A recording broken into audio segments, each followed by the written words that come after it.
We're entering an era in which our enemies can make it look like anyone is saying anything at any point in time, even if they would never say those things.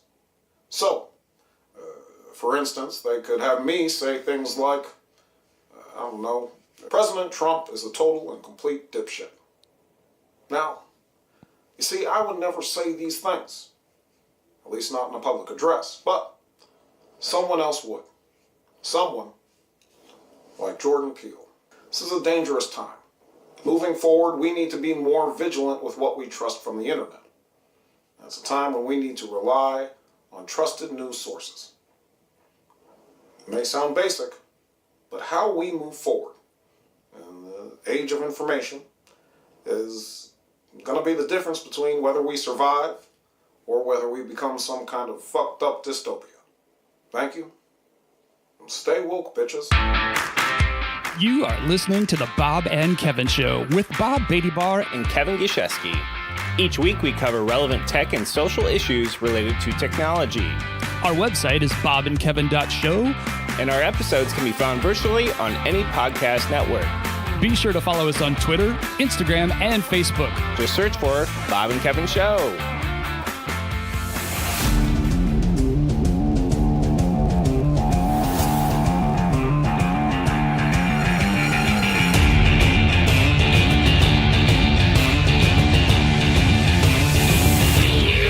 What are we doing today, Bob? Hey, Kevin, maybe people from that cold open might be a little confused, but today we're going to talk about the concept of deep fakes, something that's been kind of building with momentum over the past, I would say, almost 12 to 18 months. And we're going to kind of explore the background of that and how it's going to be impacting the way all of us consume not only media, but social media. And, of course, we'll probably loop back in with the social media part of it and do our regular bashing and trashing of our friends over at the Tweeters, the Book Faces, and the Googles. So without further ado, I am Bob from the Bob and Kevin Show, and that other voice you're about to hear is... I'm Kevin. All right, Kevin, so we opened with... It's interesting, we opened with the audio of a video clip, but I believe that the concept is all the same. Well, it's similar at least. So Jordan Peele, right? That's who was in that? Yes, of the famous comedy group Key and Peele. So he actually was demonstrating a video deep fake where he was using his amazing impersonation skills of former President Obama with a video. And it looked pretty legit. So we'll also put a link to that in the show notes today. But I kind of wanted to jump us off by saying 2 years ago at Adobe Max, Adobe demoed some audio technology that they had been working on where if you had X number of minutes, and I'm sure that the time snap is shorter now, I think it was up to 20 minutes of audio on somebody, you could basically have a text-to-speech bot, much like our Showbot has that skill, and we'll bring Showbot out in a little bit, I'm sure. But you could basically dictate text-to-speech in that person's voice based on a previous audio recording. Yeah. And that was kind of the early days of deepfakes. Yeah, well, and fairly current because right now, do you answer any phone calls to your cell phone or your home phone if it's not an identifiable number to you? Like, I recognize this number. Do you still answer the phone? I do actually have to because it's my work number. The thoughts and opinions of Bob and Kevin of the Bob and Kevin Show are exclusively the thoughts of Bob and Kevin and not the thoughts of their employers. Past, present, and probably not future.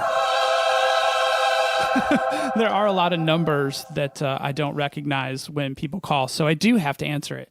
But I'm sure you're alluding to the spam calls, but are those actually text-to-speech or? Well, the tinfoil hat in me and the confirmation bias that I was able to confirm online is the goal of those calls are to record your audio for a future reason. So in the future, you might be able to get voice authorization for moving a wire transfer, for instance. And if they have enough samples of your voice, they may be able to just reconstruct an entire conversation with customer service, one that they record and one that they may not be able to believe you that wasn't your voice on the recording.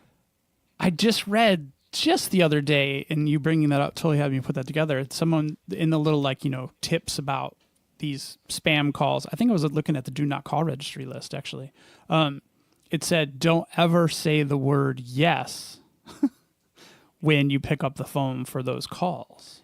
Yep, and that's what I've heard. Yes, and that's what I heard as well. And when I got my first one, I listened to the spiel because it was like, it sounded legit and whatnot. And I started talking to her, and then I realized this person's actually not real.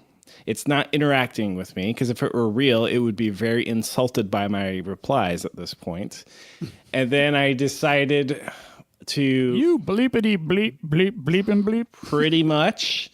And the problem is at some point you realize that, what's the play here? Because clearly there's something going on here, but I don't know what it is. And I didn't at the time. So I only got the context later through other articles to kind of give you an idea of what they're trying to do. They're just recording you, and they're going to use it against you somehow, some way. It may not be in today's tech, but it could be in tomorrow's tech.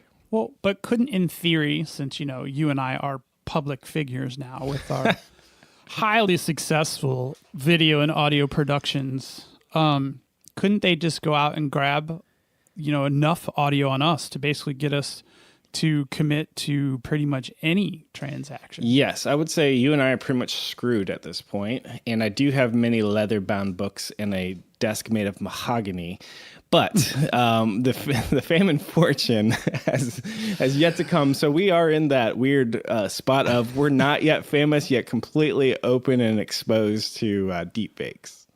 But we are totally legends in our own minds, so that's good. That's true. We should probably define deep fakes and give a little history a little further at this point. Do you want to jump off? I've got notes, but I know this is your topic. When it comes to definitions and research, you're my guy. Okay. So, and then my secret sauce is, of course, Wikipedia. So deep fake is one word, no space, and also kind of overloaded as deep fakes, plural. And it's essentially a term that was just coined in 2017, and it actually came from a username on Reddit. So there was a user called Deepfake, and they started posting these, "Hey guys, look what I can do," or "Hey gang, look what I can do." There's that damn pronoun. Pronoun police are gonna get me, man. Okay, and then one thing that obviously got a lot of interest was revenge porn / celebrity porn. Taking Scarlett Johansson's face, putting it on a already shot scene in the adult industry, and it looks fairly, convincing. And this is all done through computer vision, so that's kind of that. If you close your eyes, it's totally convincing. And so, Bob, you originally brought this topic to me. I actually never heard of it until you'd start using that term. So just for the record, I did not bring the porn deep fakes to your attention. Well, can you kind of educate the listener on what you think so far? Well, I think it first came to my attention, as I referenced right after the open, with the audio technology, but the video stuff, I was convinced pretty early on, and the Jordan Peele one definitely opened my eyes, but there's been others that have, emerged where even as simple as slowing down the video, I think Jimmy Fallon or one of the late night hosts has a bit where he slows down a celebrity's voice or a politician's voice and it makes them sound like they're intoxicated. But the danger is with this technology, it's harder and harder to see where it's being manipulated in the video. And the concern is that not only could we be influencing the current day views of masses of people, but in theory, with good enough deep fakes, history could be revisualized and potentially turned into new legend. So I was trying to figure out, okay, new technology, yay! What's the benevolent use of this, and what's the malevolent use of this? And if we take a classic example, fusion, nuclear fusion, yay! Basically unlimited power, but hey, it could also blow the crap out of anything in grand fashion. And then I look at Bitcoin and blockchain and go, yay, that's really cool. What do we do with it? Don't know yet. But you can buy all this nefarious stuff on the dark web and all that fun stuff. So, Bob, can you give me the benevolent and the malevolent use of deepfakes? Well, I think the malevolent use is really easy to see with the possibility to sway opinion and influence pockets of society with the belief that something is true when it's not. The benevolent part, I'm struggling with that one. Well, and when you started to bring it up, I cataloged in my mind really fast, and perhaps taking digital personas and giving them a more of a real life appearance. But is that a deep fake then? Here's a possible Bob and Kevin show first. We might not disagree on almost anything on this topic, which is kind of shocking because I don't think there are a lot of positive uses for this. I mean, you might want to say, well, yes, the movie industry can bring so-and-so actor back to life, or the music industry can bring so-and-so back to the stage as a hologram, and, or have a performer and we project their face, just what you can really reach. So clearly I'm reaching there. Yes. The movie Star Wars Rogue One, a Star Wars story, they brought back Princess Leia and Peter Cushing in those movies, but they're still full CGI characters. Very convincing. Definitely, there's some tells in there to go, okay, clearly this isn't Carrie Fisher when she was 19 years old. Peter Cushing is now dead. Incidentally, so is Carrie Fisher. I think they brought her back. They brought her back posthumously too, right? Yes. Didn't she start filming the film and then died, and so they had to finish some scenes with her? That's my understanding. I'd have to Google some more. My Star Wars foo anymore is very lacking. I'm very not a fan anymore. But there's a new Star Wars, this year, shocker, and it'll be interesting to see how they do it. I'm thinking they're going to do some sort of, CGI representation. But I think you and I can both agree that there's not a lot of good that's coming out of this technology anytime soon, correct? No, I really can't. I can't put a finger on anything that would have any legitimacy to it at all. So, once upon a time, I listened to a show, and they said, you know what? All this new technology isn't new technology. It's actually old technology repackaged. You ever heard a show called The Bob and Kevin Show, Bob? Yeah, I was going to try to pull that episode number out of my ass, but yeah, that was actually not too long ago. I would say that was in the 20s for sure. Yeah, exactly. So, are you familiar with the term rotoscoping? Yes, and that's actually been used in cinema and stuff for a very long time. And the early deep fake technology was based on rotoscoping, which was basically changing one single frame at a time. Yes, but it's since advanced well past that. And for the lay user, what is rotoscoping? It's basically the lightsaber effect from the 1970s, 1980s, where one film cell at a time, they drew on the film cell and added lightsaber flashes that weren't there. They made it glow. So that's kind of rotoscoping. It goes all the way back to like Disney and animating Steamboat Willie, yada, yada, yada. Maybe we'll put it in the show notes. Maybe we'll just tell you go Google it if you're that interested. But when it comes down to what does deep fakes do, it's kind of like, well, we had Photoshop to doctor images, and now we have deep fakes, which will pretty much be the video version of Photoshop. And I was on YouTube and I'm like, what's this thing? And I saw a tutorial for something called Fake App. Bob, have you heard of Fake App?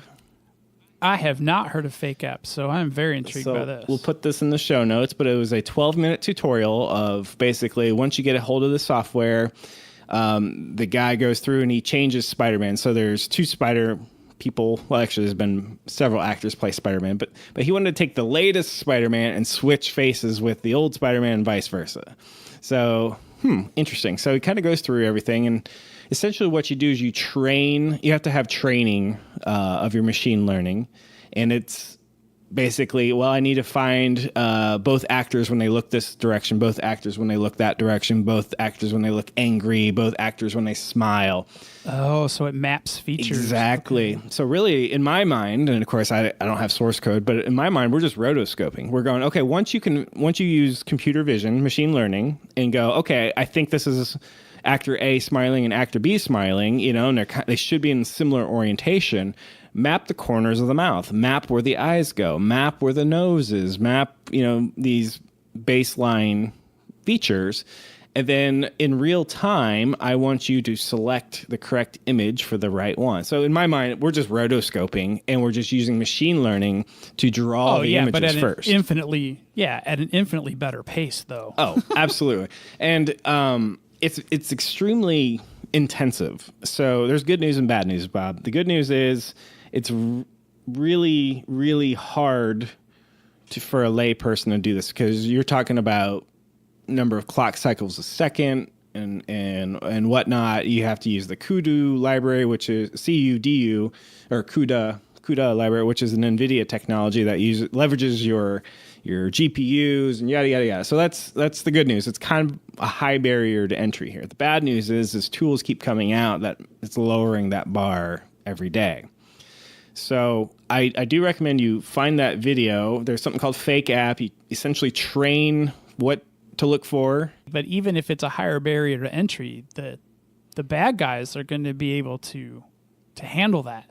They're going to be able to, build and buy supercomputers to get 30 seconds to a minute out there that can change the course of history. So, Bob, I want you to put me on record. Today is Tuesday, May 20th, 2019. And 10 years ago, I wouldn't have really probably thought of ransomware. And I would say in 10 years from now, we're all going to open our spam mail, see links in there that say, if you don't pay me in Bitcoin, this much money by this much, we're going to release this deep fake pornography video of you on whatever. So I think that is a future extortion / eventual use of this technology. What say you? No, I think that's a guaranteed. But I think even before the end of the year 2020, we're going to see, and we saw this last week, or I guess it was last week. A video will get out there in the wild that is not accurate and can't be taken down fast enough.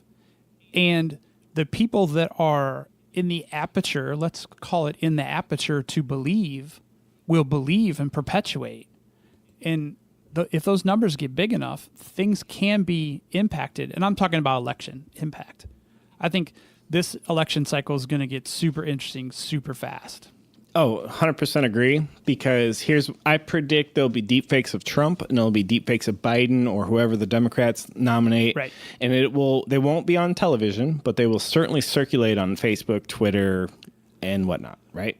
But the problem is they will get on television because media is so quick to either A, not verify and show it unintentionally as news, or they will perpetuate the news story of it being a fake, and still people won't perceive the fact that they're talking about it being fake. So it perpetuates the inaccurate imagery being out there. So American media does kind of suck at these things because whenever there's a school shooting, they instantly go to breaking news. They instantly put it as the first headline, and they instantly use the first, middle, and last name of the suspected shooter as soon as they can. So media, if were up to me, they would be better off to not publish their name and at least start there. I don't know what else to do. Obviously you want a public safety part there, but we shouldn't be making people famous because they're not the next school shooter. So where am I going with this? You're right. Mainstream media shouldn't be picking this up, but you and I both know they will, right? They need to sell these papers. And they did last week too. With Nancy Pelosi? I think Fox aired that clip. And whether they aired it under the context of being fake or not, they still aired it. And Facebook and Twitter has not taken it down. Correct. And I think you and I both probably read up on this one, but just for the lay listener, Facebook is now allowing the video, but with the video underneath, apparently there's a banner that says this video is not real. And I watched an interesting exchange between Anderson Cooper on CNN and a Facebook executive where they're basically like, well, we think we're doing the right thing by not taking it down and putting up this banner. And this banner was generated by a third party, their sort of council of people who know better. But it just feels really, really, really strange because, Bob, what can I do? I can create a deep fake. And I can guarantee that Facebook won't take it down. And so what's the harm in making a deep fake now, right? Right. And then you've got your conspiracy theory on the other side of the coin that says, oh, the video is real and Facebook just puts that thing on there because they're owned by mainstream media. Alex Jones, we owe you a nickel because that was pretty good, Bob.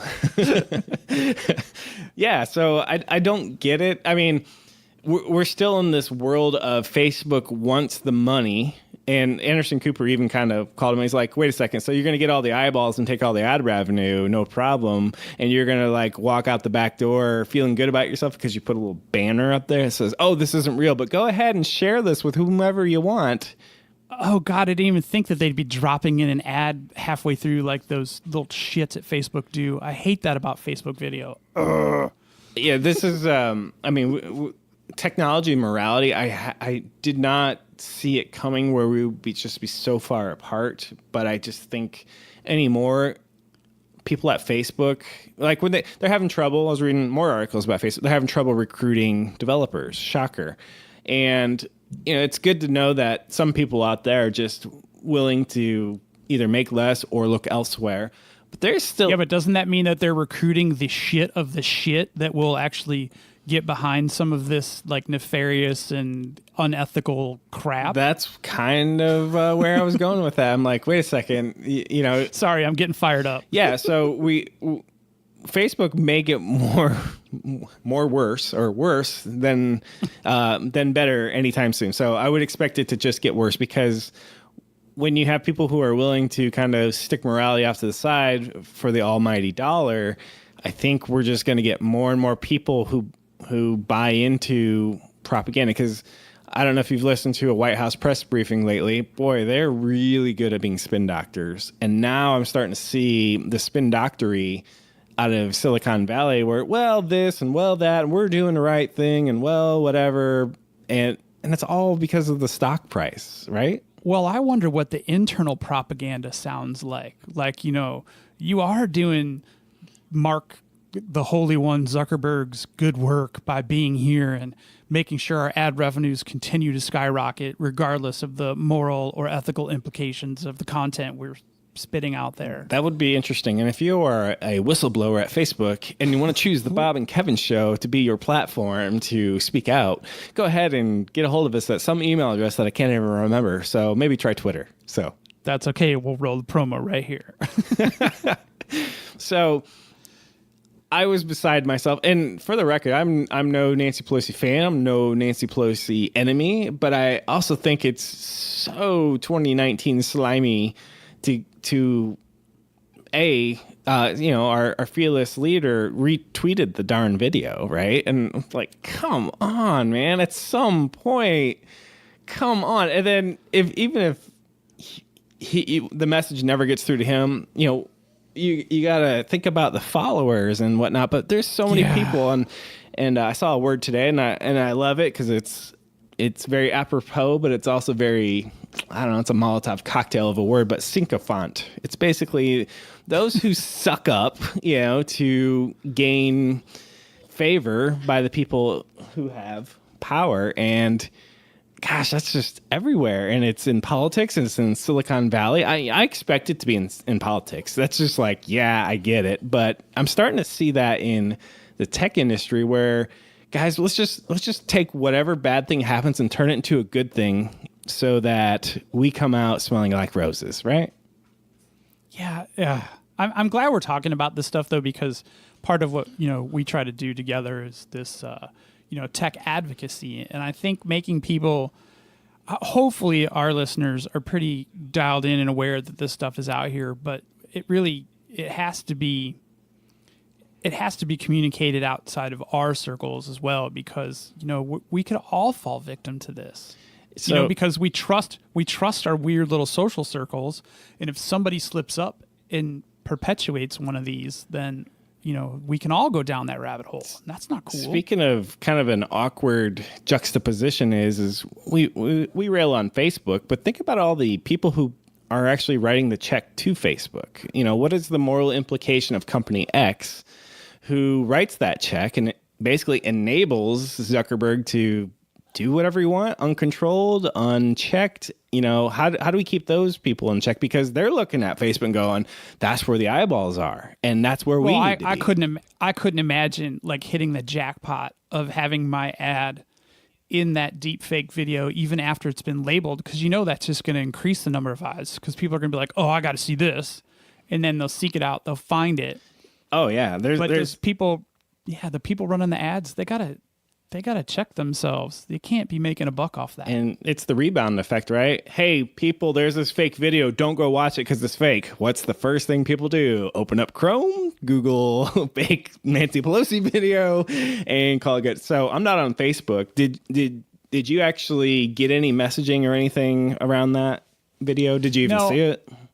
I just saw stuff in my headlines. It's interesting though, because I would have expected it to have been shared by some of the people I'm in social circles with, because I'm pretty wide open. Right. I don't really block or anything like that. So, but I was also on vacation this weekend, so I really wasn't by tech. So once that feed rolls by, it rolls by, So kind of related, kind of unrelated, Jeff Atwood, one of the founders of, I think, Discord and Stack Overflow, at Coding Horror on Twitter, he had posted an interesting tweet, and it was essentially rules for a jury system. What I couldn't figure out was what system it was for, but if you wouldn't mind, I'm going to read it to the listeners here, then we'll kind of talk through it. Does that sound fair? All right, cool. Okay. Yeah, because it was an interesting one for sure. So it's and I quote, "Initially, the jury system will be used for appeals on moderation decisions. Every time a post is moderated, such as being marked as not safe for work or spam, the user will be properly notified of the specific action and provided with the ability to appeal, to give context as to why the decision should be changed. The appeal will be then randomly sent to 12 unique active users on the site who are not subscribed to the reported channel. These users will be given the choice to participate, pass, or opt out of any future jury events. If a user passes or opts out, another random user will be notified until 12 unique channels where users have, we have 12 unique jury members. I'll paraphrase there. If 75% or more of the votes in favor of your appeal, then guess what? The decision will be overturned. If less than 75% vote on that, then the initial decision will be upheld. All users who participate in the jury will receive a confidence score that is determined by the number of times they vote in favor of the eventual verdict. Users who continuously vote in opposition to the eventual verdict may be disqualified from future juries." Bob's, what's wrong with all that, if anything? Well, the last part is very disturbing. Just because you don't go along with a group, you shouldn't be penalized. That was the big one for me. I'm like, wait a second. So if you're like, murder is wrong and you're on the dissenting side of that, that's going to be held against you. What were you thinking? So what is the context for this rule? I was thinking it was either a YouTube or some kind of like gamer forum or something, because you referenced channels. Yeah, I'm going to have to look through here and get more context. Okay, I just didn't know if it was ever illuminated what that was supposed to be a jury process for. I don't know, but Jeff Atwood phrased it around, hey, imagine if Twitter or Facebook took this on and you had a peer jury, because what have we seen from Zuckerberg lately? Hey, guys, or gang, there I go again. I need help with how to run Facebook. And you know what? It's a savvy PR move to go, you know what? Let's let the people decide, all this. And another flaw that was pointed out in the comments there is, wait, you're going to send us to 12 randomly selected people. Well, that sounds good. It sounds impartial, right? I guess, unless that random group happens to be in the wrong culture zone against whatever type. I mean, there's a lot of bias in that.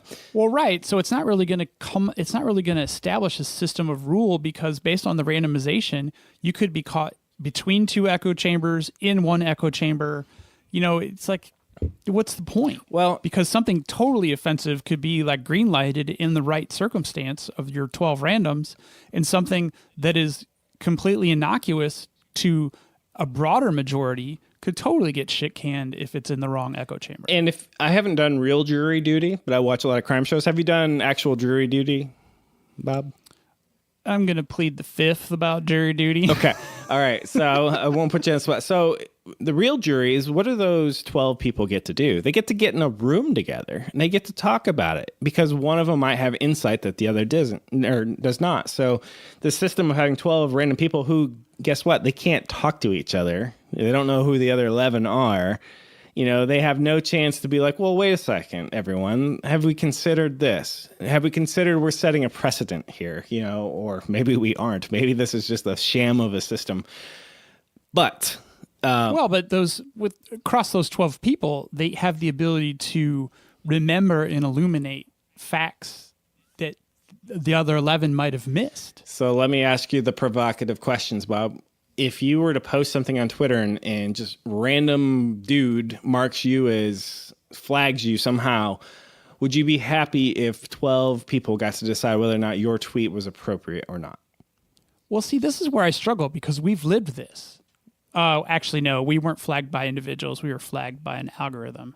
But, I mean, if you are flagged by an individual, you kind of feel like you would want other individuals to moderate that. But at the same time, I think if you're within the terms of service for the entity that you're using, let the law of the land dictate instead of that individual. So I don't know. It's so hard. So how many jurisdictions does YouTube cross? Spoiler alert, a lot, right?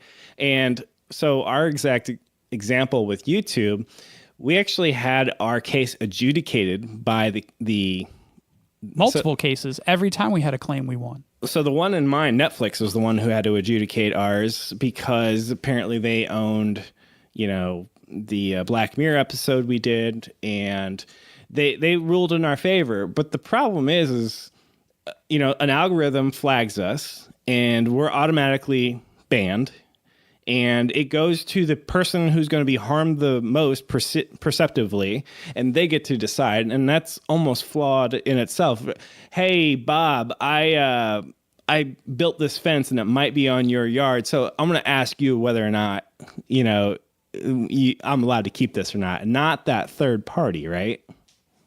Right. But I think a content violation like what we experienced versus like a decency guideline or whatever, a community guideline, you know, that's like, I don't know, it's just so... Is it different?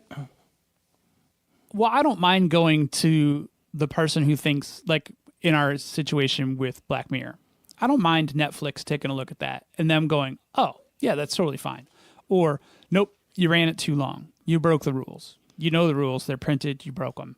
But we knew that we didn't. So I was okay with them going to Netflix. But something that is interpretive, like a decency standard or a community standard, going back to learn to code, right? Hashtag learn to code. Like somebody decided that was a big deal. Like that was offensive. Right. And then a group latched onto that and kind of made it against decency standards, against community guidelines. I don't know. This is such a wild, wild west. It's so crazy. It is. And it comes back to, well, Bob and Kevin, if you got all the answers, what is the answer? And I won't put you on the spot because I think we both, again, agree. There is no one answer for this. However, we are only going to have more skirmishes as we go forward as a society with content, cultures, and technology. Would you agree? Yeah. And if I have a problem with somebody's content, and if I just see, this is where, oh gosh, probably some really unpopular statements here. So trigger warning. If I'm going to use my own 2 feet to take myself out of a situation that I'm not comfortable in, which is totally my right, and I can do that, but am I doing myself a favor? Because it could have just been a one-off situation. I just, to go to another place with, you know, with my own choice to hear all the voices that I want to hear because they always agree with me. I don't know if that's healthy either. It's definitely not healthy. And then okay, if you've got 2 feet with shoes on, sometimes, unless you're Bob, probably flip flops. If you don't like it, you can leave, right? But then we come back to, well, wait a second. I'm going to go with they. The big tech has monopolized social media in their silos. So again, there's no alternatives. We can enter into the monopoly conversation again. Yes, I will walk away from this and I will go. That's right. You can't go anywhere. And because here's where the discussion is. Here's where the action is. And by the way, our big tech will talk out both sides of their mouth. Will say, oh, we're just publishers. And then they'll ban somebody, which is a function of a content moderator. Or they'll label, which then in effect makes them publishers. Does it not? Didn't Tim Pool ask that same exact question? Is if you're tagging content and not removing it, does that not make you a publisher? Yeah, there's definitely. So you ever encounter a conversation when somebody says, I have no bias against whatever, and I always find fault in that. False. It's impossible. There's almost like saying I have no risk. No, there's always risk. It just may be different, but there's always a value. So there's no such thing as no bias in my mind. So as much as Zuckerberg, YouTube, and Twitter want to say we aren't biased, our algorithms aren't biased, I call complete and utter bullshit on all that. It's impossible. You know, you and I were talking about Showbot, and we were talking about adding new skills. And we talked about, well, what's the best way to kind of plan these things out? And what we want to do is what, Bob? We want to, well, this is the outcome we want, and let's backwards plan from there. Program to the outcome. Yep. And Facebook, Twitter, and YouTube, I hate to break the news to them. They do the same thing. Their outcome is well, less violence, less sex, less whatever, less influence on politics. Okay, when you work backwards from there, what's the no bias option look like? It's because it doesn't exist. You've always got a bias in there. I hate this. I hate it all. So you sent me a link to something called... I'm quitting tech. No. I need you to have your shield and sword ready at all times, Bob. So you sent me a link to something called TensorFlow.net, and yes. Speaking of me quitting tech, so that's a machine learning port of TensorFlow from Python, and I'm quickly learning that if you want to be in the machine learning, I think Google owns TensorFlow, right? Yes. So if you want to be in the machine learning game, apparently Python's where it's at, and then some people are like, nah, F Python. I'm not in Python. Can we port this? And so TensorFlow.net is the .NET version of this. And so when you sent it to me, I was like, okay, this is cool. This is just going to be like artificial intelligence, out of the box, or machine learning. And turns out it kind of is, but it's also kind of just a bunch of math. So little definition quiz for you. But you can apply that to like not just numeric stuff too. Well, it all comes down to numbers at the end of the day. So yeah, I guess it does. You're right. So computer vision is how much do we match? Or first off, figure out a way to describe the model of what Bob looks like in a picture, and show me a bunch of those, and we will statistically find out, well, pictures of Bob all kind of have these heuristics. And so the more images you give me of Bob of any angle, the more I can start building a probability that the next one you give me is going to be one of Bob or one of Kevin or one of a cat. And I just did my version of Blue Steel to the camera. Yes, it totally that's why Kevin giggled. Almost threw me off my game there. So TensorFlow, I started reading like the how-to, and it was very sparse. Needs a lot more documentation. But essentially, we go from a single value, which is a scalar, a string, a primitive, an int, a decimal, and then we go to an array, which is a list, essentially. And then when you have multi-dimensional arrays, we have matrices. And I haven't talked about the matrix since the last time we were talking about the movie or algebra class back in the day. So TensorFlow is basically, we use tensors, which is a fancy term for a matrix or a multi-dimensional array. So I got that far, at least. Oh, Hey, and our first caller. sorry about that. That's right. We still have 1990s technology here where I'm at. Hi, it's Jim from Cleveland, longtime listener, first time caller. Don't answer it. TensorFlow. Don't say Don't yes. Exactly. Hey, have you ever wondered how you can get in touch with us at the Bob and Kevin Show? Well, first, you can try us via email at comments@bobandkevinshow.com. Or are you more into social? If so, you can find us on Twitter at Bob and Kevin Show. Or on Instagram as Bob Kevin Show. That's Bob, the letter N, Kevin Show. And if you're still on Facebook, you can even find us at facebook.com/Bob and Kevin Show. And for the serious business fans, you can even find us on LinkedIn at linkedin.com/company/the-Bob-Kevin-show. How's that for a handle? Let's connect.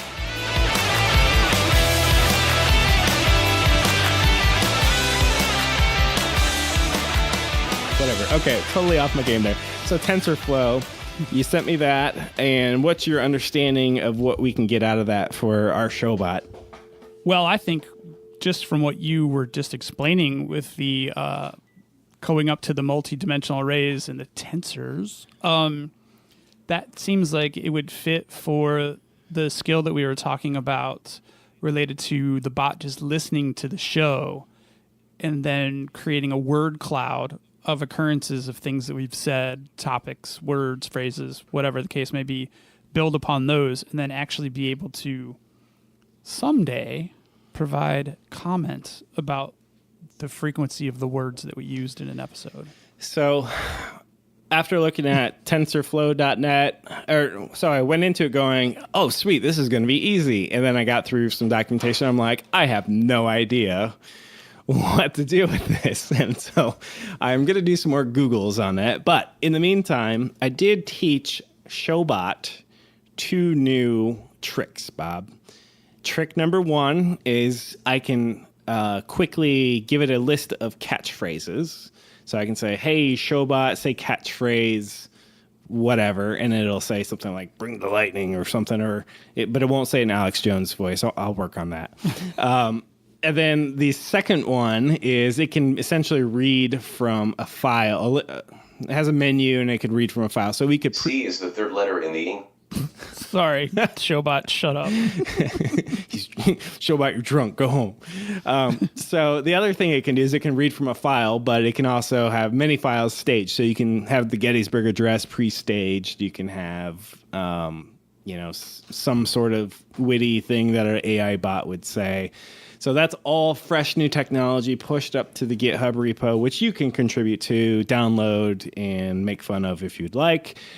There's no TensorFlow integration yet because I still have to figure out the whys and the whats. They do give some examples, and most of the examples are for images and very little to none for audio. So I'll try to figure that out. But in my mind, what we're going to have to do...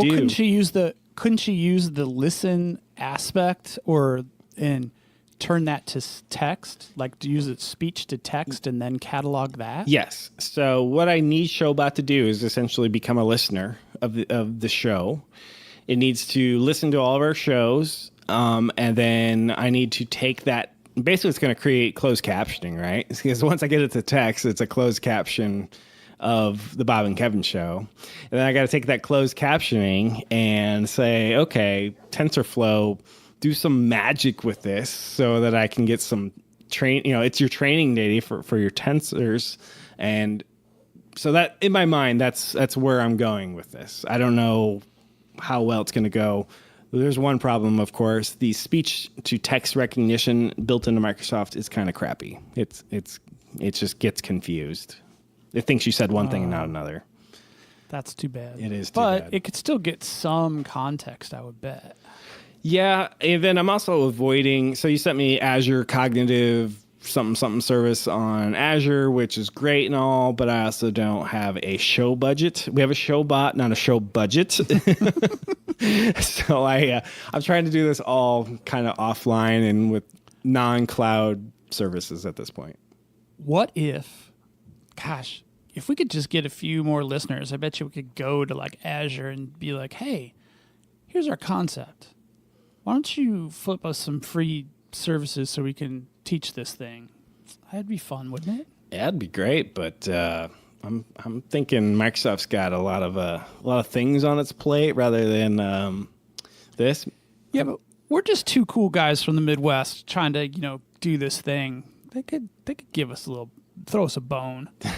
I think Google might be more interested, but I also think Google would be like, "Hey, man, you're gonna have to come over to Python for us to play with you there a little bit." So, if we have any listeners with pull at Microsoft, let's reach out. Let's connect. yeah, totally.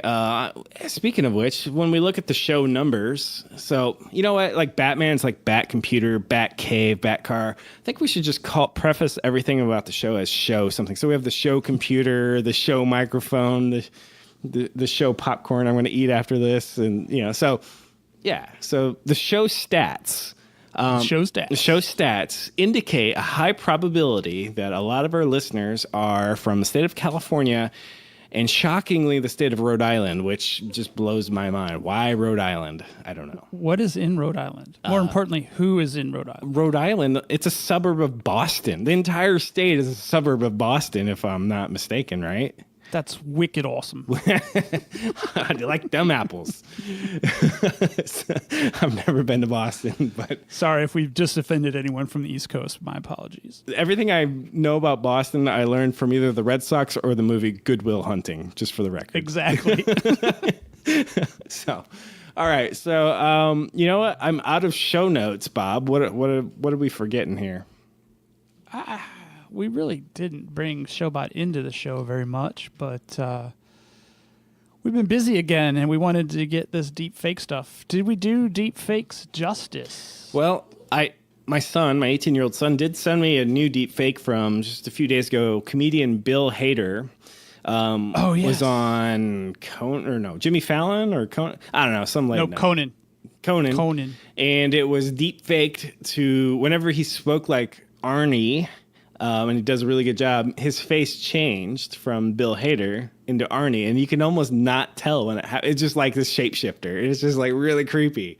And so, yeah. So was it actually Hader's impression, or was it actually Arnold's face and voice mapped on? No, it had to have been Hader's impersonation. I think it was Hader's voice and his performance, but not his face, but only at times. And by you even asking that question, that's pretty amazing.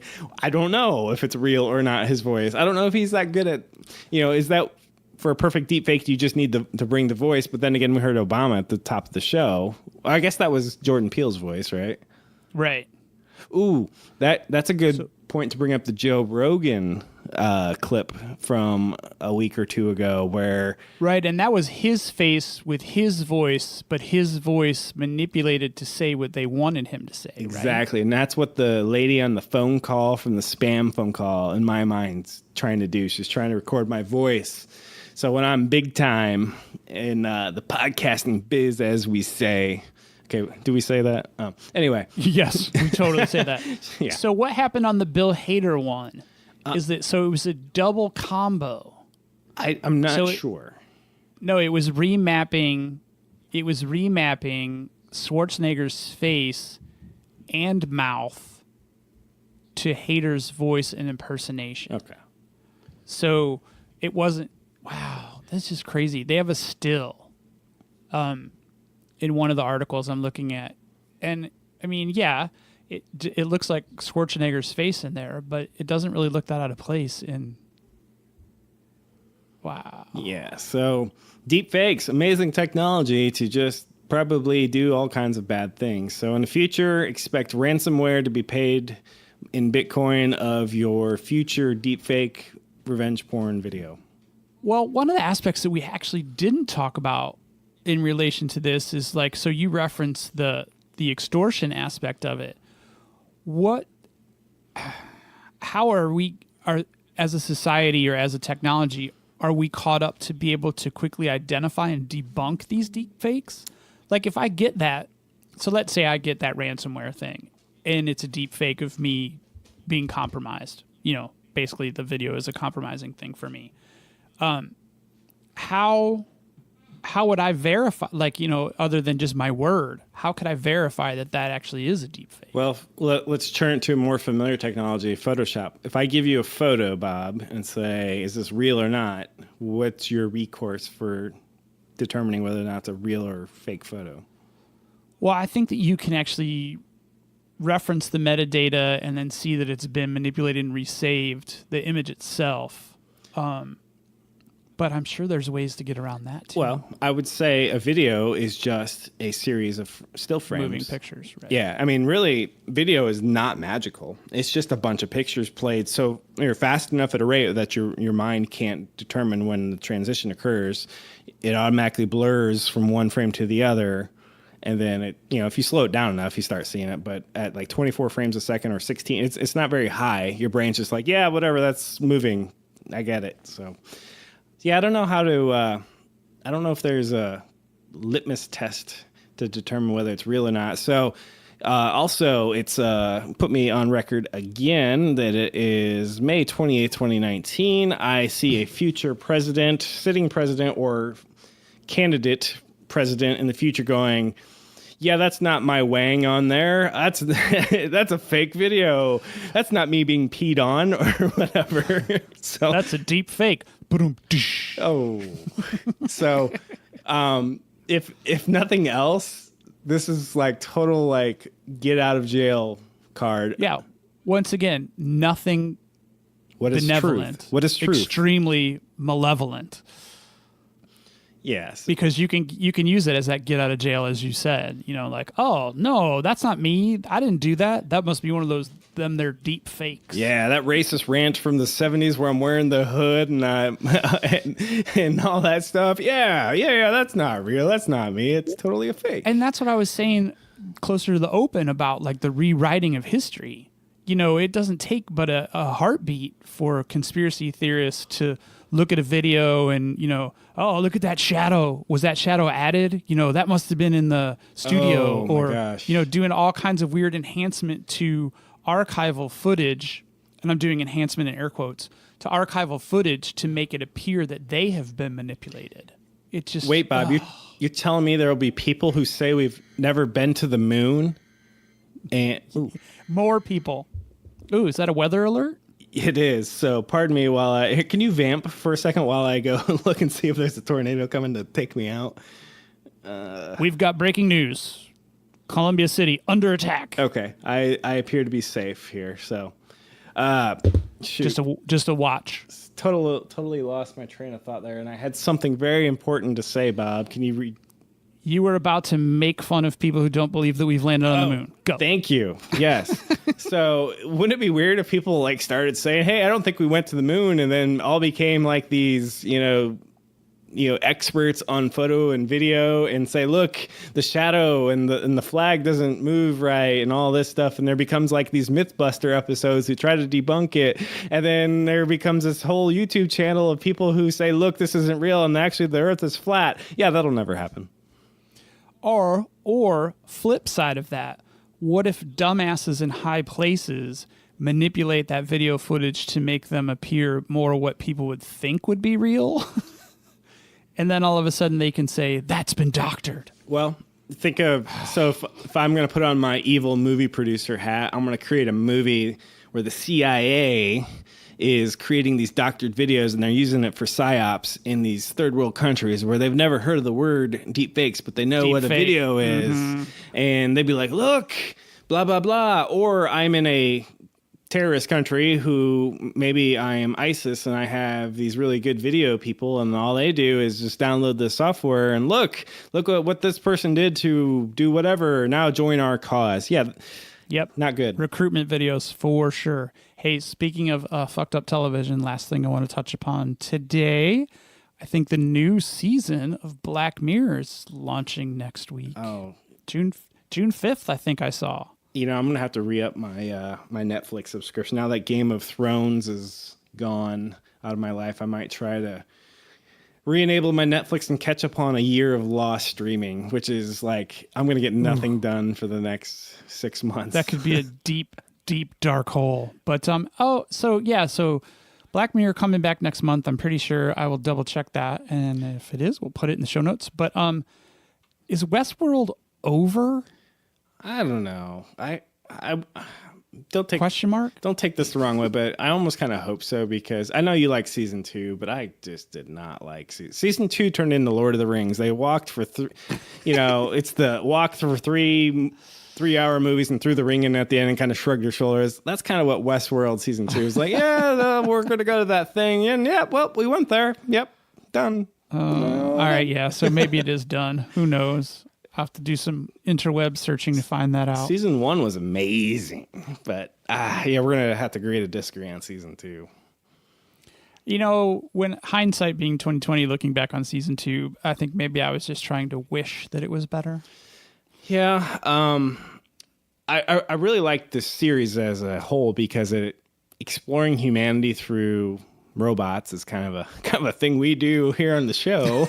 Right. So, we kind of need that in our lives. So hopefully it does have a season. Yeah, because I'm going to run out of ideas, because I keep stealing them all from like Star Trek and Westworld and real life sometimes. So yeah, I need some more ideas here.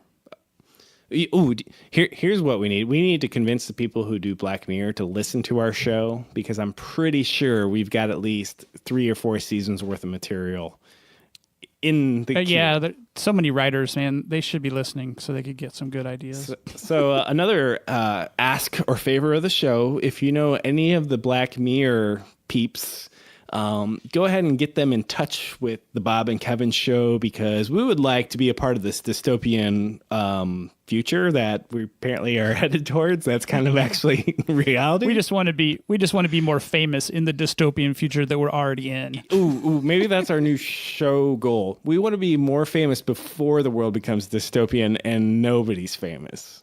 Becomes more dystopian. I think we're definitely on the cusp of dystopian. Oh man, you've seen Is that thunder? It could have been.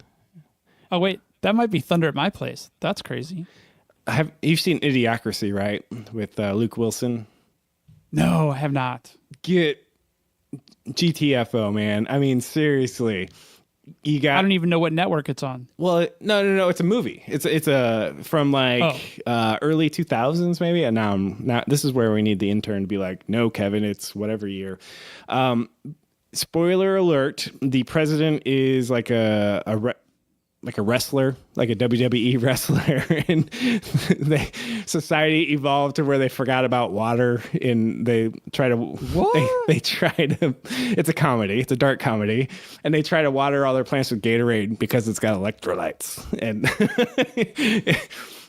so the reason I bring it up is I'm going to. Idiocracy is a 2006 American science fiction dystopian comedy film directed by Mike Judge and starring Luke Wilson. Oh, Mike Judge. Oh, all right. Thanks, Showbot. That was very helpful. Yeah, so I have to watch as an ex machina, and you need to watch Idiocracy, because Idiocracy, the people used to go, remember when that was a comedy instead of a documentary? So that one's definitely on your to-do list, and I put it there, Bob. So please. I will definitely do that. So since Showbot was so very helpful there with that Wikipedia reference, should we let them end the show? I think so. Showbot, take it away. Bring the lightning.